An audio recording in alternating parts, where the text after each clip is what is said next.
مقدار زکات فیتر طبق سنت پیامبر صلی الله علیه و سلم چند قدر است؟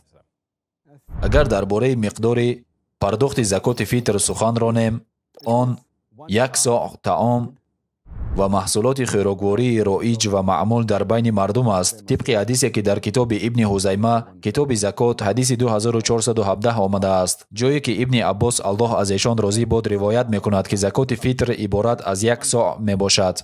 چنانه که در صحیح بخاری نیز آمده است، در جلد دوم کتاب زکات حدیث 1510 گفته شده است که پیامبر صلی الله علیه و سلم در زمان خود میزان زکات فیتر را به اندازه 1 صاع از محصولات خوراکه مقرر کردند. در این باره در صحیح بخاری جلد 2 کتاب زکات در حدیث 1503 نیز آمده است که در آن ابن عمر روایت میکند که پیامبر صلی الله علیه و سلم برای هر یک مسلمان امر به اندازه 1 صاع دادن خرما و یا جو را همچون زکات فیتر مقرر کردند. همه این حدیث ها مقدار 1 صاع را میگویند، از جمله خرما، جو، مویز و غیره به استثنای گندم. در مسند امام احمد حدیث 23775 آمده است که پیامبر صلی الله علیه و سلم گفتند بگذار 1 صاع گندم به 2 تقسیم کرده شود و 1 صاع خرما یا اینکه 1 صاع جو برای یک کس همچون زکات فیتر داده شود.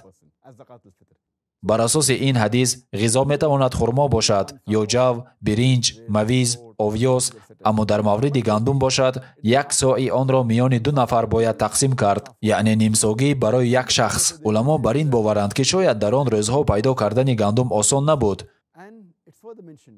حدیثی که در سنن ابو داوود جلد دوم حدیث 3334 آمده است که پیامبر صلی الله علیه و سلم گفتند که وزن باید موافق وزن رایج در مکه باشد و اندازه باید موافق اندازه‌ای که در بین اهل مدینه مقبول است باشد، زیرا مقدار برابر به 1 صاع وابسته به محل زیست فرق میکند. از این رو پیامبر فهمانیدند که وزن باید موافق وزنی که در بین اهل مکه مقبول است باشد و اندازه باشد موافق اندازه اهل مدینه، یعنی در مدینه اندازه 1 صاع را استفاده میبریم که در مدینه گرفته شده است. در زمان پیامبر صلی الله علیه و سلم 1 صاع به 4 کف پره راست می آمد و اگر درباره وزن سخن گوییم این تقریبا 3 کیلو است.